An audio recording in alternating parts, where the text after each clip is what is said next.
అందరికీ నమస్తే. ఉచ్చర్ల ఫార్మాసిటీ నిజానికి ఫార్మాసిటీ రాబోతుంది. వేల మందికి జాబులు రాబోతున్నాయి. కాబట్టి మీరంతా ల్యాండ్స్ ఇవ్వాలంటే చాలా వాల్యుబుల్ ల్యాండ్స్ రైతులు ఇచ్చిండ్రు. మనకు తెలుసు కదా, ఇబ్రహీంపట్నం, యాచారం ఇక్కడంతా మొత్తం వాల్యుబుల్ భూములంటే ఎకరా 3,00,00,000, 5,00,00,000, 6,00,00,000, 7,00,00,000, 10,00,00,000 ల్యాండ్స్‌ను ప్రభుత్వం సేకరించింది. వాళ్ళకు 15,00,000 10,00,000 ఏదో ఇచ్చిర్రు. దాంతోనే వాళ్ళకేం కాదు. కానీ వాళ్ళకు ఇంటికో ఉద్యోగం ఇస్తామని చెప్పారు మళ్ళీ. అంతా బాగానే ఉందనుకుంటే కొత్త ప్రభుత్వం వచ్చిన తర్వాత ఉల్టా పల్టా అయింది మొత్తం. పోనీ వీళ్ళు అంతకుముందు ఏం చెప్పారు అనేది అదొక పెద్ద కథ ఉన్నది. నేను కొన్ని పేపర్లు తిరిగేసిన మొత్తం. తిరిగేసి అంతకుముందు వీళ్ళు మాట్లాడిన మాటలు, ఇప్పుడు మాట్లాడుతున్న మాటలు చూస్తే చాలా విచిత్రంగా అసలు వీలేనా మొత్తం మారిపోయినా అనిపించింది. ఒకసారి మీకు పేపర్ కటింగ్ చూపిస్తా చూడండి. అందుకే రేవంత్ రెడ్డికి భూములు వాపసు చేయాలంటున్నా నేను. ఎందుకంటే కోర్టులో మొన్న రీసెంట్గా కోర్టులో 20వ తారీఖు నాడు కోర్టులో ఏం చెప్పారంటే, మేము ఫార్మసీని రద్దు చేయలేదు, మేము ఆ భూములు ఫార్మా కోసమే వాడుతున్నాం అని చెప్తున్నారు. 12,000 ఎకరాలు ఇప్పటికి భూమిని సేకరించింది గవర్నమెంట్. 12,000 ఎకరాలు ఇంకా కొంత మార్కింగ్ చేసుకొని పెట్టుకున్నారు. మొత్తం 19,000 ఎకరాలు కావాలంట దానికి. 12,000 ఎకరాలలో గవర్నమెంట్ రాగానే రేవంత్ రెడ్డి ఏమన్నాడు, మేము ఫార్మసీ రద్దు చేస్తున్నాం అన్నాడు. రద్దు చేస్తాం అనగానే రైతులందరికీ ఆశలు వచ్చినాయి, మా భూములు మాకు వచ్చేస్తాయని. ఎందుకంటే 2013 భూసేకరణ చట్టం ప్రకారం భూమిని దేనికోసం అయితే, ఏ పర్పస్లో అయితే భూమిని ప్రభుత్వం సేకరిస్తుందో ఆ పర్పస్ ఉపయోగించుకోకపోతే వాపస్ చేయాలి. ఒకవేళ దాన్ని ప్రైవేటు వాళ్ళకి ఇవ్వాలనుకుంటే అక్కడ కొంత పర్సెంటేజ్ వాళ్ళకు రైతులకు ఇవ్వాలి. ఒకవేళ వీళ్ళు అమ్ముతే దానిలోకి వెళ్ళి రైతులకు డబ్బులు ఇవ్వాలి. ఇవన్నీ చాలా ఉన్నాయి రూల్స్. 2013లో కాంగ్రెస్ గవర్నమెంట్ తీసుకొచ్చింది భూసేకరణ చట్టాన్ని. అయితే అప్పుడు వచ్చిన పేపర్లో వచ్చిన కటింగ్ చూడండి. వీళ్ళ యాక్షన్ ఎట్లుంటుందంటే, సీతక్క మొత్తం చేసేస్తాం. ఏంది వీళ్ళు చెప్పింది తెలుసా? ఎలక్షన్ ముందల మొత్తం రద్దు చేస్తాం, మీ భూములు మీకు ఇచ్చేస్తాం. పేపర్ రైటింగ్ చాలా ఉన్నాయి. ఔషధ నగర్ని అడ్డుకుంటాం, నిర్వాసితుల తరపున న్యాయ పోరాటం చేస్తాం. కుర్మిద్ద గ్రామవరంలో కాంగ్రెస్ నేతలు ఎవరున్నారు దీనిలో? కాంగ్రెస్ నేతలు బట్టి, సీతక్క, జీవన్ రెడ్డి అంట. యాచారం న్యూస్ టుడే ఈనాడు పేపర్లో వచ్చిన వార్త అది అప్పట్లో. ఇది ఎప్పుడు 12 అక్టోబర్ 2020. నేలను నమ్ముకుంటే దూరం చేస్తారా? ఈ ప్రభుత్వానికి రోజులు దగ్గర పడ్డాయి. కేసీఆర్, టీఆర్ఎస్ శాశ్వతం కాదు. 3 ఏళ్ల తర్వాత కాంగ్రెస్ అధికారం, ఫార్మాసిటీని, ఎల్ఆర్ఎస్ను రద్దు చేస్తాం. మంచిగా ఉంది వార్త. ఫార్మాసిటీ, ఎల్ఆర్ఎస్ 2 రద్దు చేస్తాం. ఫార్మాసిటీ వద్దు, వ్యవసాయం ముద్దు. మంచిదే. రైతులకు కాంగ్రెస్ అండగా ఉంటుంది. యాచారంలో ఫార్మాసిటీ భూసేకరణ అక్టోబర్ 11 నుంచి ఉద్యమం. బలవంత భూసేకరణ సరికాదు, కాంగ్రెస్ హయాంలో భూములు ఇస్తే టీఆర్ఎస్ హయాంలో లాక్కుంటున్నారు. ఫార్మా పేరుతో ప్రభుత్వం రియల్ ఎస్టేట్ వ్యాపారం. సీఎల్పీ నేత బట్టి విక్రమార్క ఆరోపణలు. పేదలకు ఎకరం ఉండకూడదా? ఎమ్మెల్యే సీతక్క అప్పుడు మాట్లాడిన వాళ్ళు. ముఖ్యమంత్రివా లేక భూముల బ్రోకర్వా? నీలాంటి వారిని ఎంతోమందిని చూశా. రైతుల భూములను అమ్ముకున్నారు. మేము అధికారంలోకి వచ్చాక సీఎం సంగతి చూస్తాం. భూ బాధిత రైతుల సమావేశంలో వ్యాఖ్యలు. ఎన్ని ఉన్నాయి? ఔషధ నగర్ వ్యతిరేక పోరాటం, ఎన్ని వార్తలు, ఎన్ని కథ. ఫార్మసిటీ ఎత్తివేత సరే, కేసుల సంగతి ఏంటి? మొన్న రేవంత్ రెడ్డి ఎత్తివేస్తాం అన్న తర్వాత రాగానే కదా లోక్సభ ఎలక్షన్స్ ముందు రేవంత్ రెడ్డి ఏం చెప్పిండ్రు? ఫార్మసిటీ రద్దు చేస్తున్నాం అన్నాడు. అనగానే రైతులు ఆటోమేటిక్గా అడుగుతారు, అదే అడిగారు. ఫార్మసిటీ ఎత్తేస్తారు మరి ఓకే, కానీ కేసుల సంగతి ఏంటి? మా మీద కేసు ఉన్నాయి, ఎత్తేమని అడిగారు.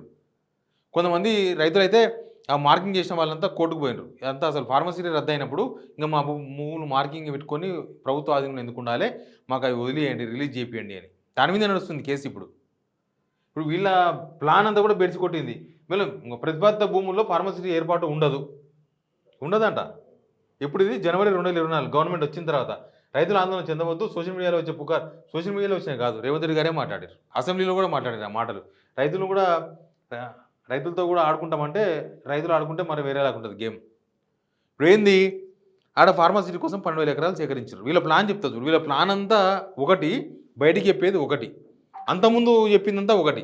ప్రతిపక్షంలో ఉన్నప్పుడు మొత్తం ఈ ఫార్మసీ రద్దు చేస్తాం, ఆ భూములు మొత్తం రైతులకు ఇస్తాం, దానికోసం ఫైట్ చేస్తాం, యుద్ధం చేస్తాం.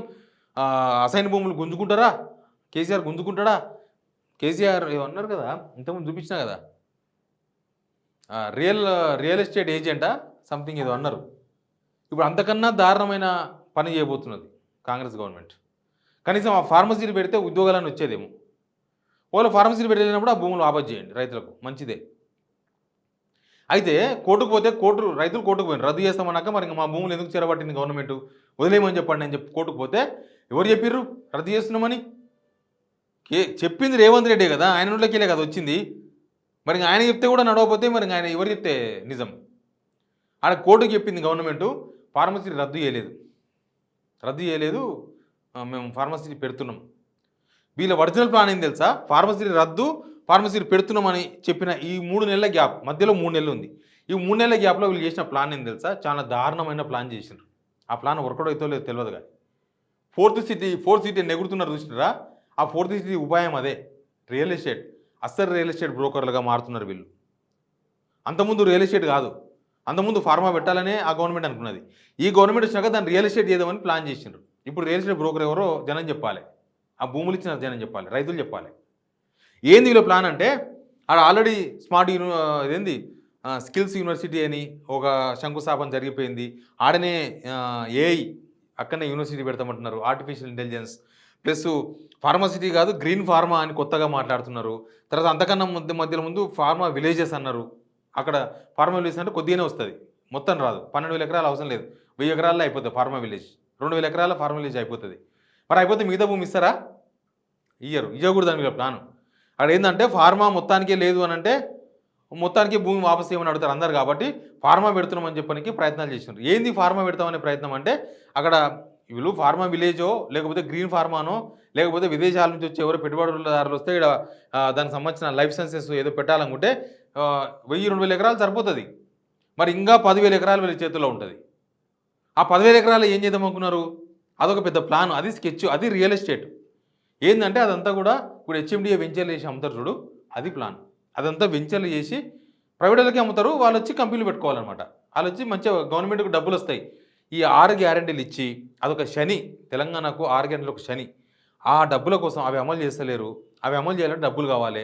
దాంట్లో కోసమే ఊరూరా మందు షాపులు పెడతామంటారు, ఈ రియల్ ఎస్టేట్ చేయాలంటారు. ఇప్పుడు ఏంది స్మార్ట్ సిటీ పేరుతున్న రియల్ ఎస్టేట్, అక్కడ ఒక పెద్ద రియల్ ఎస్టేట్ చేయాలని ప్లాన్ చేసిండ్రు. మొత్తం ఆ భూముల్లో 1000-2000 ఎకరాలు అయితే మిగతా అంతా ఉంటుంది కదా, ఆ భూముల్లో రియల్ ఎస్టేట్ చేయాలని వీళ్ళ ప్లాన్. అందుకే వీళ్ళు ఇక్కడ నుంచి అక్కడికి 6 లైన్ల రోడ్లు, అక్కడ ఆమన్గల్ రోడ్ మొత్తం 6 లైన్ల రోడ్లు చేస్తాం. ఆడికేనా త్రిబుల్ ఆర్కు మొత్తం ఆ రోడ్ మొత్తం అదే అమన్గల్ రోడే మొత్తం 6 లైన్ రోడ్ చేస్తాం.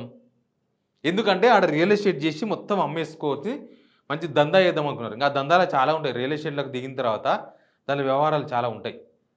అది మొత్తం ఆ రైతుల భూమిని లక్షల రూపాయలకు తీసుకొని 10 లక్షలకో 15 లక్షల రూపాయలకో తీసుకొని వాళ్ళ కడుపు కొట్టి వాళ్ళకి ఉద్యోగాలు వస్తాయి. వాళ్ళ కడుపు కొట్టి దాన్ని మొత్తం వెంచర్లు, హెచ్ఎండిఏ వెంచర్లు చేసి మంచి వాల్యుబుల్ భూమి కదా. ఇంకా మొదలే స్మార్ట్ సిటీ ఆనే అనబట్టే, ఫోర్త్ సిటీ ఆనే అనబట్టే, స్కిల్ యూనివర్సిటీ ఆనే అనబట్టే, ఏ యూనివర్సిటీ ఆనే అనబట్టే. ఎందుకుండదు? అక్కడ మంచి ధర వస్తుంది. ఆ ధరకు అమ్ముకొని డబ్బులు వస్తాయి. గవర్నమెంట్కి వచ్చే డబ్బులు గవర్నమెంట్కి వస్తాయి. దందా చేస్తే వచ్చేతోళ్ళకు వచ్చే డబ్బులు దందా చేసిన వాళ్ళకి వస్తాయి. చాలా ఉంటాయి, చేతులు మారుతాయి, చాలా వ్యవహారాలు నడుస్తాయి. ఇక రైతులకు మిగిలేదు ఏం లేదు, రైతులకు కడుపు కొట్టడం తప్ప ఏం రాదు. రైతులకు కడుపు కొట్టాలని డిసైడ్ అయ్యి అంతకుముందు వీళ్ళు మాట్లాడిన క్లిప్స్ చూపించిన కదా, ఇప్పుడు దానికి ఎందుకు డిఫర్ అవుతుండ్రు వీళ్ళు?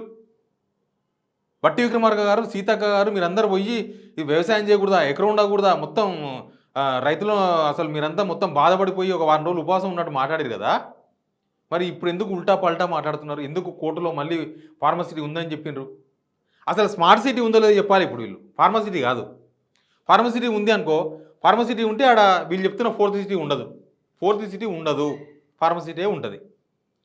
లేకపోతే వీళ్ళ ప్లాన్ ప్రకారం ఫార్మా విలేజెస్ అని చెప్పి కొంత 2,000 ఎకరాలు పెట్టి మిగతా అంత రియల్ ఎస్టేట్ చేసి ఈ రోడ్డును చూపించేసి త్రిబుల్ ఆర్ అని పేరుతోనే మొత్తం అమ్మాలని ఒక ప్లాన్ చేసిండ్రు. ఇవి చేసిన ప్లాన్లు. కానీ ఈ రైతులు కోటుకోవడంతోనే అది ఎక్కడ పాచిక పారకుండా ఆగింది. మీరు చూడండి, కొన్ని రోజులకి వెళ్ళి గమనించండి. నేను అంతకుముందు ఒక వీడియో చేసిన, ఈ ఫోర్త్ సిటీ అనే విషయాన్ని ఎవరు మాట్లాడతలేరు, బంద్ చేసిండ్రు. ఫోర్త్ సిటీ అనే విషయాన్ని మొన్నటిదాకానేమో అసలు లేస్తే ఫోర్త్ సిటీ, పండుకుంటే ఫోర్త్ సిటీ అని మాట్లాడిన వాళ్ళు ఇప్పుడు ఫోర్త్ సిటీ గురించి ఎవరు మాట్లాడతలేరు. దానికి కారణం ఏంది? అసలు ఫోర్త్ సిటీ ఉందా లేదా ఇది చెప్పాలి. ఇప్పుడు వాళ్ళు ఫోర్త్ సిటీ ఉంది అని కదా జనాలందరినీ అటుకెళ్ళి కొనుక్కోపోరానో, లేకపోతే ఆడ ఇంకేదో వస్తుందనో, ఆడ పెద్ద యూనివర్సిటీ కట్టబోతున్నామనో, ఆడ పెద్ద స్మార్ట్ సిటీ పెట్టబోతున్నామనో, ఇంకేదో స్కిల్ యూనివర్సిటీది ఆడ రాయేసి వచ్చింది. ఇప్పటిదాకా పిల్ల కూడా కదపలేదు. ఎందుకు కదపలేదంటే ఇదే ప్రాబ్లం. ఫార్మసిటీ ఉందో లేదో కోర్టులో చెప్పిండ్రు. స్మార్ట్ సిటీ మీరన్న ఫోర్త్ సిటీ ఉందో లేదో జనాలకు చెప్పండి. స్మార్ట్ సిటీ ఉంది అంటే భూములు రైతులకు వాపసు చేయాలి. ఒకవేళ మీ మీద వచ్చిన ఆరోపణలు ఇదే, మీరు రియల్ ఎస్టేట్ చేసి ఒక రియల్ ఎస్టేట్ బ్రోకర్లుగా మీరు మాలానుకున్న, ఈ ప్రభుత్వమే రియల్ ఎస్టేట్ బ్రోకరేజ్ చేద్దాం అనుకున్నది. వీళ్ళు కోడుకోవడంతోనే రైతులు అడ్డుపడ్డది ఇష్యూ, కానీ లేకపోతే అయిపోయేది. ఆ ప్లాన్ చేసిండ్రు. ప్లాన్ చేసే ముందు వెనక ముందు ఆలోచించాలి కదా, ఏముంది ఏం లేదని. ఇది అనుభవాలేమి, నేను ఫస్టే చెప్పిన అనుభవం లేకపోవడం ఉండొచ్చు ఇదని. మళ్ళీ ఇప్పుడు ఏం చేస్తారు? స్మార్ట్ సిటీ ఉంటుందా ఉండదా? ఫోర్త్ సిటీ ఉంటుందా ఉండదా? మళ్ళీ రైతులకు భూములు ఆపద చేస్తారా? మీ ఈ వ్యవహారం అంతా, ఈ రియల్ ఎస్టేట్ వ్యవహారం అంతా ఏంది? ఈ ఆరోపణలంతా ఏంది కథ? ఇది ఫార్మా సిటీ కింద భూములు ఇచ్చిన రైతులకు అర్థం కావాలి ఇష్యూ. ప్రభుత్వం అంతకుముందు ఏం మాట్లాడింది? మీ దగ్గరకు వచ్చే మాట్లాడింది. రైతులారా మీ దగ్గరకు వచ్చే వీళ్ళు మాట్లాడింది. ఇదే సీతక్క, ఇదే బట్టి విక్రమార్క, ఇదే రేవంత్ రెడ్డి, మల్లిరెడ్డి రంగారెడ్డి ఎలక్షన్స్ ముందు ఏం చెప్పిండు? రద్దు చేస్తాం, మీ భూములు మీకు ఇచ్చేస్తాం. మరి గెలిచి 9 నెలలు అయింది. అడగండి మల్లిరెడ్డి రంగారెడ్డిని, అడగండి మా భూములు మాకు ఇచ్చామని. రేవంత్ రెడ్డి అసెంబ్లీలో చెప్పింది తప్ప ఫార్మసీ రద్దు చేస్తామని. మళ్ళీ ఎవరు విభజించడానికి చెప్పిండు? ఆ రోజు ఎవరితోనో పైసలు వసూలు చేయడానికి చెప్పిండ్రు ఫార్మసీ రద్దు చేస్తున్నామని. ఇప్పుడు కోట్ల ఫార్మసీ ఉందని ఎందుకు చెప్తున్నారు? ఇది ప్రభుత్వం అసలు రంగు. రైతుల విషయంలో వీళ్ళు ఆడుతున్న drama. Please subscribe signal TV.